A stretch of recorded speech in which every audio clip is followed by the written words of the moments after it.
It's Keli Lenfield. Keli is a former elite supermodel, and that was fantastic. But I think these days she's doing something that's even more super and even more important. So first, we want to welcome Keli. Welcome to the We Choose Respect Parentcast. Oh, thank you so much for having me. I'm thrilled to be here, and yes, sitting in my car in between meetings. So we love modern technology. You can just be anywhere, can't you? It is, yes, and it is. And I love speaking to someone from Australia.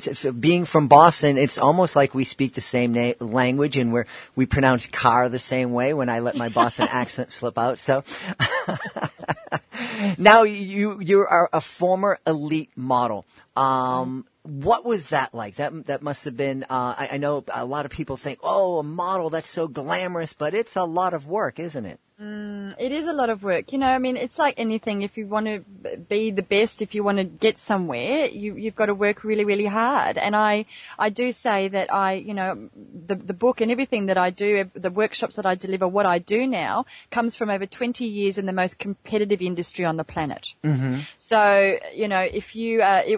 I loved it. I had the most amazing time. I think, being a model when you're 19 is, it's an extraordinary life. It really is quite surreal. Mm-hmm. There's a lot of downside to it, and unless you have a good head on your shoulders and support around you, you can come out of it pretty bloody ordinary. Which is, sorry, I'm swearing already. Welcome to Australia.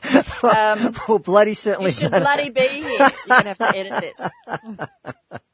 Well, this is a podcast. Go bloody all the way along, however you want. Sorry, Jess. That's okay. That's okay. It's me. It's the way it's me. So no, being a model was sensational. I do highly recommend it as a vocation for a short amount of time. The people you meet, the exposure you get, the opportunities that are presented to you, if you are the right look, if you are the right fit for the industry, of course, at the time, can be absolutely mind-blowing and just, really sets you on your way for the rest of your life. So, I do recommend it. Yeah. Well, that was one of the things that I think surprises a lot of people, and is that there is a certain look and a certain type, and it changes, and sometimes you can be the best at all these other things, but if you don't look, and this is true of music and of acting and dance, if you don't look the right way, nothing personal, kid, you're just not what we're looking for. Yeah, nothing personal, but guess what? You take it personally. Yeah, absolutely. You do take it personally, because you've traveled so far. You put a lot of money, your own money, into building your portfolio, into looking after yourself. Tools of the trade for the model are your nails, your hair, your skin, your makeup, your body, what you eat, what you do.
The tools of our trade, we have to always, if you need to be part of a certain look, and I like to refer to how you get that look is, the industry is in inverted commas, because I really don't know who the industry is. And the industry could be the agencies. I mean, it definitely comes from the higher feeding chain, where it's the brands and it's the labels and the designers that are looking for a particular look to sell their product.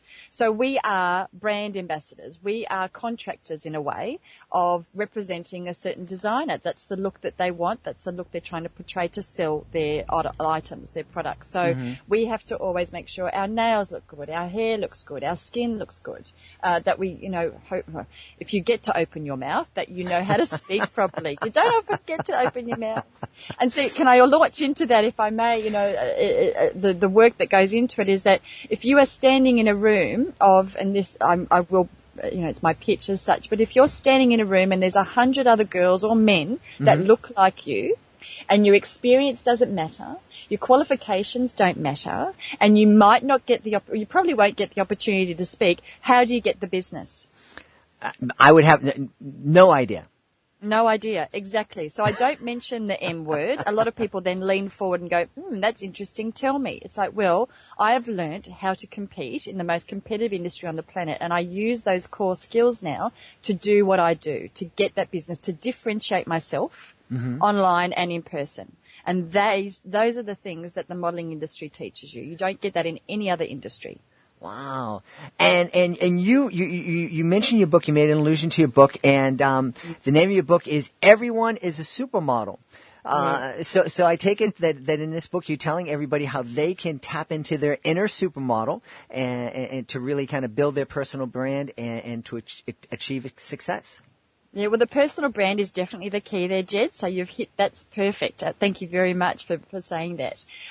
Everyone is a supermodel, but the underline is secrets for any career based on my modeling experiences.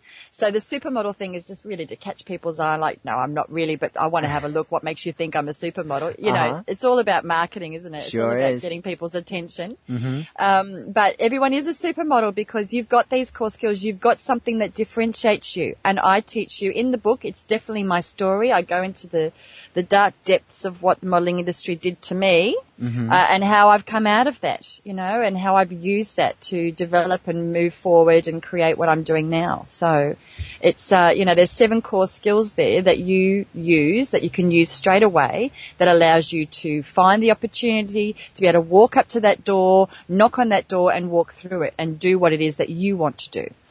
Wow, 7 core skills. Now, the We Choose Respect Parent cast mostly talks to parents, and of those 7 core skills, are there 1 or 2 that a parent can start teaching their kids or start encouraging their kids to develop? Absolutely. I've got to start. The 3 easy steps that I incorporate these 7 core skills into are your goals, your personal branding, and your delivery. Okay. Now, the first one, you cannot do anything until you know what it is that you want to do. But in order to find out what it is that you want to do, you need to know why you want to do it. Now, when I'm delivering workshops to long-term unemployed, to at-risk kids, so I deal a lot with high school kids and at-risk kids that are just, school's not for them. And you just see the entrepreneurial spirit, you know that they're amazing at something, they just need the right direction or the right tools to work out what it is. I say to them, why do you want to be a teacher? Why do you want to be a doctor? Why do you want to go to university? And it's like, well, I want to get a good job, or I want to earn lots of money. Okay, why do you want to earn lots of money? What is it that you actually want to do? What is it that's going to get you out of bed every morning and go, right, I need to do this. I just need to do this, just to get that inner fire burning. So every parent, I'm a single mother to a now 5-year-old boy, and I say, I'm always telling him, what is it what you want to do? Why do you want to do that, honey? Do you want to help people? Do you see that there's an opportunity, or do you think that other people could use what you're doing, or that they should learn how to do this, or because it makes you happy? That's a really good one. Go and learn to fly planes or join the circus. Whatever makes you happy. You've got to be happy. Otherwise life's, it's really not worth waking up for. And it's also that thing too, Jed, that why is when people tell you, because they always will, that you can't do it. that why has to keep you going. And those people can be so close to you where you think, why are you not encouraging me in this? Or, they have their reasons, but that why. The other main one that it's so crucial and so simple, is part of, your manners and your integrity and treating other people with respect, because you never know who you're talking to. You never know who that person might know that will recommend you, that will refer to you, that you might walk into a room with 20 other people waiting for this job that you're dying for. And that person that you might have met down the beach, that you might have met at dinner with your parents, that you might have, bumped into, or that turned up to your school, and you were just simply polite to them. You listened to them. You were curious. You were respectful. They will pick you out of that group of 20 people, and you will have more of an opportunity than everyone else. Absolutely. It's one of the things I when I'm not podcasting, I do motivational magic shows, and I saw that is absolutely a key lesson that I try to get across to kids. And one of the stories I'm sharing these days is my daughter wants to get into the music business, and on the business end of it. And she's 20 years old. She has a resume that most 30-year-olds would kill for. And she's had all sorts of opportunities. And the biggest skill, she's very talented, she's pretty, she's able to communicate, but her biggest skill is being respectful. And, when she had a couple of opportunities to work with some great artists when they came into Boston, like Katy Perry and Jennifer Lopez, that was a comment that those artists made about her when they left, is, wow, you're so respectful. You help with our VIP party. You made everybody feel welcome. You made everybody feel important. And bingo. Yeah. Bingo. And that is it's so important. It's something that we learn as kindergarten, and sometimes we forget about it and think, that's for little kids. We don't have to worry about that. Yeah, absolutely. And it's crucial. You remember those things. You remember those things about people. So well done. Good luck to her. I wish her all the best, and well done on your parenting. That's brilliant. Absolutely brilliant. Well, thank you. I probably can't take too much credit for it. Probably the most of the credit has to go to my wife. But we'll take that pat in the back. I appreciate that. Absolutely. I love what you're saying. And I especially love the fact, you talk about it's important for people to understand their goals and to kind of state their goals and know what they are. But I really like the fact that you want people to ask themselves why they want this goal. Everybody tells you, what's your goal? Tell us your goal. Set up your goal. But they forget about the part of, like, why is that a goal? Why is that important to you? Absolutely. And you know what? It took me 40 years to work out what it was that I wanted to do. I was a jack of all for many, many years. And it was a very, very frustrating time. But the one thing, when I look back and when you talk about goals, really people's eyes glaze over, because it has been done to death. And I think getting to what is the essence of what it is that you want to do and why you want to do it, that's what differentiates you. That's what makes it unique. And because no one can do it like you. No one can do it like you. And I think that's been lost, in the fog of social media and the fog of, an amazing globalized world, is that the comparison thing has really kicked in. We're constantly comparing ourselves to people that aren't us. I mean, it doesn't make sense. They're not you. They can't do it like you. You won't do it like them. You've got your own unique, amazing style and your own unique, amazing purpose that will, trust me, will get you out of bed and will get you focused and will lead you to places that you could never have dreamed of, because you're following your heart, you're following your soul, you know what it is or why it is that you want to do. You might not know what it is that you want to do, but if you know why, opportunities will come to you. Yeah. People will come to you. Absolutely. It happens. It happens all the time. Yeah. I agree. I've had so many wonderful things come into my life, so many people helping out, and I love what you're doing with your celebrity. You've created a business. You've written this book, and you've created a business where you're consulting other people and you're helping them reach their goals. But I understand you're doing something even on an even larger scale. You're really reaching out to some folks who are really in need around the world. Absolutely. Well, it all ties in, doesn't it? And I launched, I'm now the founder, CEO of Model Alliance Global.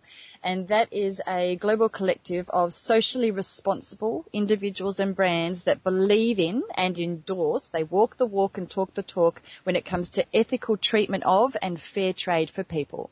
We are focusing on the modeling industry first and foremost because it is still so archaic and disrespectful and borderline escort in some areas, and it's obviously the industry that I know the most about. And it just got, I recently, as a mature age model, which is always good for your ego, I got asked to do a show. Great for the ego. At 42 and you still got it, it's nice to know. Yeah. And it was wonderful because, there were only about 5 of us, in that age group doing the casting and 320 teeny boppers. It was fantastic. I thought, thank God I'm not in that area anymore. Thank God. It's okay. But I still had out of 400 odd that went to the casting, only 30 were picked and I was one of them. Thank you very much. But, you are required to do a 14-hour day. You won't get paid. There will be no catering. You'll have to supply your own shoes. You'll have to supply your own undergarments in both these colours, just in case the fashion designers don't have a shoe sponsor, etc., etc. I thought, this is over 20 years and it's still the same. Yeah. This is ridiculous. This is outrageous. So again, age is a wonderful thing. I thought, no, I went to a panel, a Q&A panel as part of this festival, and I asked each of these, there were designers and there were fashion consultants there and there was modelling agencies, and I said, hi, Keli Lenfield from Model Alliance Global. Just want to know what you are doing in your professional capacity and as leaders in the industry. What are you doing to professionally care for and protect the talent that represents your brands? All of them squirmed. The body language was sensational. And they all leaned back. So I leaned forward and said, we're waiting. And we make sure we feed all of our models. And I'm a mother, so I look after them. And I thought, you've got to be kidding me. That's not what I asked. Right. Yeah. So I am now with my business partner, and we are talking with creatives. We're dealing with 10 different verticals, and we are dealing with really getting models paid, making sure they're safe. We've created an incredible charter which works on 3 principles of respect, transparency, and professionalism. We're dealing with, body image laws. We're dealing with looking at this industry from so many different areas and really trying to bring it into the 21st century, but make it, we're not a union. My God, no, we're not, we're not an industry body. We are a global collective of socially responsible people.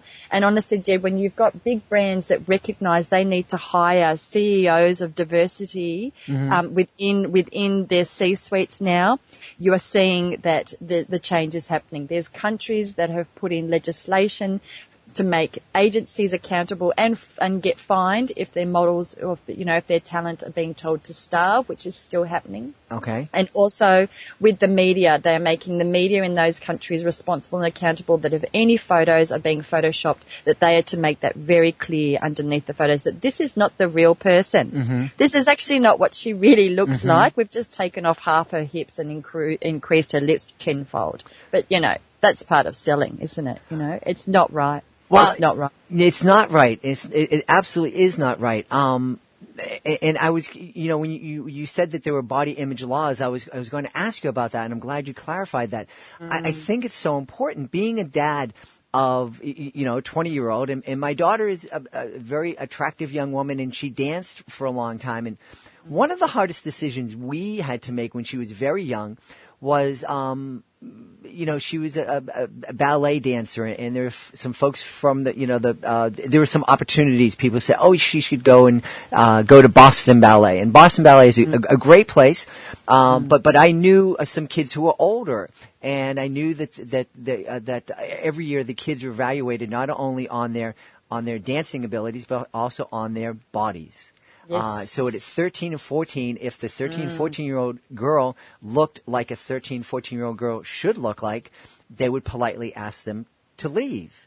And when my daughter was 5 and 6 years old, and I heard about that, I said, not for me, not for my little girl. You know, and I think it was hard. It was hard to make that choice. Jed, I started off in the ballet industry too. I was a ballerina until I hit 5'11" when I was 15, and all of a sudden I was too tall. But I got invited. I was auditioning for this. I was part of the Australian Youth Ballet, and I at 12. And I asked to audition for the Australian Ballet. Got there, I was 5'11". I was taller than the boys. See you later. My world came tumbling down. Thank God, nothing to do with my body shape at the time. Right. But this does happen. Sure. And as a parent, and you know, I look at 11-year-olds and 12-year-olds that are being approached now by modelling agencies and scouts all over the world. How do these parents? How do you know what a reputable modelling agency is? That is a good question. How? Don't know. Yeah. Exactly. Good question. Very good question. There is no vetting for them. There is no way for a parent to go, okay, that photographer's not going to ask my 16-year-old girl to strip down to nothing. There is no vetting for the courses that they go through. There's no vetting for the transparency. There is no vetting whatsoever. So there's another thing that Model Alliance we're trying to do, is that if you are a member of Model Alliance Global, then you have been internally vetted. You have been covered by all of the experts in the industry and people that are part of our alliance that believe in the ethical treatment of people. And it really comes down to, do you want to be part of the problem or part of the solution? Do you honestly telling me that you do not treat models fairly? That's why you don't want to be an agent, a member of the alliance. Where do these parents go? To go, hold on a tick, where's not even a governing body, because you don't want that. You need some kind of, it's almost like a peer circle, isn't it? It's you know, we know that you treat people well, so yes, we would like to work with you. I mean, it just makes perfect sense, and you can know that your child, when they go along, will either be chaperoned, will be looked after properly, will be fed, won't be asked to work ridiculous hours, you know, and will be cared for if they're with this agency.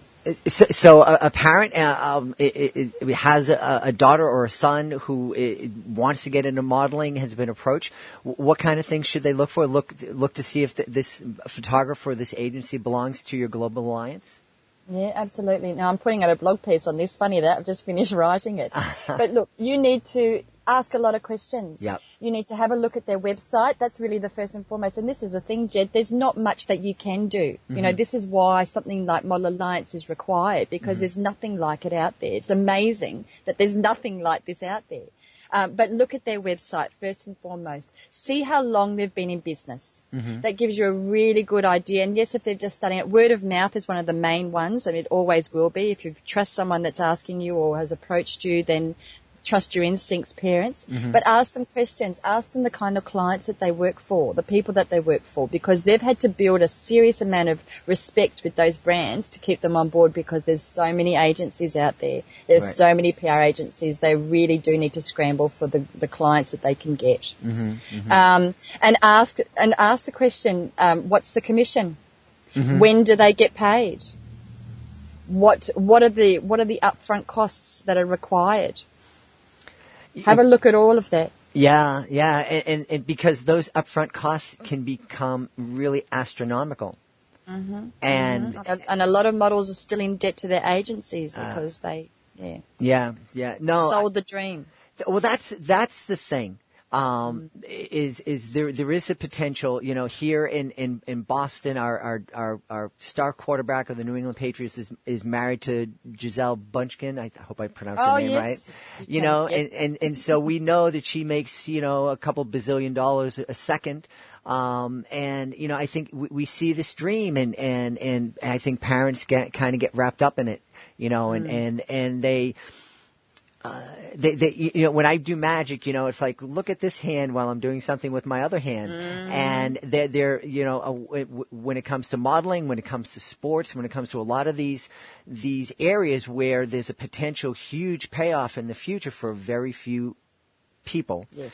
We let ourselves be blinded and we let ourselves be fooled. And we can't, as parents, we can't allow that to happen because it's our kids who pay the price. Absolutely. And I mean, any opportunity is brilliant. You want your children to have as many opportunities as possible, but there's that hot and the tick. Where are the safeguards here that are out of my control? I'm entrusting you with my son or daughter. Where are the safeguards here? Where do I get confirmation, like you would with a school? You know, any type of school that you can hopefully send your child to, whether state or private. We've gotten here in Australia. Yeah, no. You ask the questions. You do the research. It should be the same thing with the modelling industry. But there's no, you know, at least there's governing boards and bodies and ombudsmen and people that can keep these organisations and institutions accountable. There's nothing for the modelling industry. Well, there is something now. There's your Global Alliance. Oh yes, oh yes, oh yes, oh yes. It's just every day, keep going. Yeah, and you know, we're ruffling a lot of feathers, Jet. Well, there's a lot of people that don't want things to change. There's a lot of people that are very happy with the way things have been all this time. Oh, I'm not surprised. They're making an awful lot of money off the backs of these kids. And I love it as a Viking. It really sends me forward. I love it. Bring it on. Well, see, that's why she has this goal. We know why she has this goal, because she has this fire in her. It's not right. It's got to change. Yeah, absolutely. Yeah. Absolutely. Thank you. well, I am so delighted that you're out here and you're fighting and you're making some noise. It would be very easy for you to be on the other side of this as in a former elite supermodel. You have the connections, and you could easily be one of the people who are exploiting these kids. And I'm so happy that you're going the other way. And I imagine there would have been a lot more money exploiting these other kids as opposed to standing up for them. There's a lot there, but you know, I'm a bit of a karmic person, and I would just like, you know, it's in my book, but there's a reason why I'm on this side of the fence. There's a reason why. Okay. You know, I loved the industry. I support the industry. It's taught me everything that I know. I've met some amazing people, but there's certain parts of the industry that there's no need for it. It doesn't have to be that way. When you've got studies that are proving that diversity on the catwalk actually increases sales, where's the problem? You know, what are we doing here? Why do we need to be sick, thin and unwell and manipulated and treated badly? There's no need for it. At the end of the day, the people that are paying our bills, the sales are increasing if you've actually got real women and men and people of diversity on the catwalk. Yeah. Yeah, you know, I don't understand it. No, I don't either. And I'm happy, you know, we didn't have to deal with a lot of body image problems with my daughter, but certainly we know kids who did struggle with it. And we host international kids here in our home, and some kids come from cultures where my goodness, we're looking at this young woman, and she's beautiful to us, and she's athletic, and she's healthy, and meanwhile that she gets on the computer and Skypes with her family at home, and they're screaming that she's gotten fat. And I'm like, what's wrong with the computer? I don't understand. No, I know, it must be a fault there. Yeah, I don't understand. Anyway, you know, you've got to respect others' cultures, don't you? But there's that whole respecting the individual for who they are, what they're worth, that they've got this gift of life on this earth, and they've obviously, there's a plan for them. You know, and you know, thank you for mentioning that. Yes, they're healthy. All the money in the world can't buy you good health. Right. You know, absolutely. or quality of life, can it? You know, health is so important. Yeah. So, well, we'll get there, Jed. We'll get there. Well, together we will. And you know, I'm really, really happy that you're fighting this fight, and that you're out there and you're standing up for folks. And it's so important. So I applaud you, and I'm so happy. I want to encourage everybody to check out Keli's book. It is, did you pull up? Everyone is a Supermodel. It's a Supermodel. Yeah, just go straight to my website. It's got everything on there that I'm working on, my social enterprise side of things, what Model Alliance is about. But yeah, KeliLenfield.com. You can go and check me out. You can get onto the book. The book is not expensive, either digital or in print. It's very affordable, and also, have a look at what Model Alliance is about, and also my other two social enterprises. I deal with transgender people, and I also deal with an amazing group of single mothers over in Uganda. So I'm doing some work with a lot of people. So please do. Well, Feel free. we're going to have to. We're going to have to ask you to come back to talk about those two projects, because I would love to get to know them more when we have more time. Absolutely. So, be sure to check out Keli Lenfield's website, KeliLenfield.com. We'll have the link on the WeChooseRespect.com website.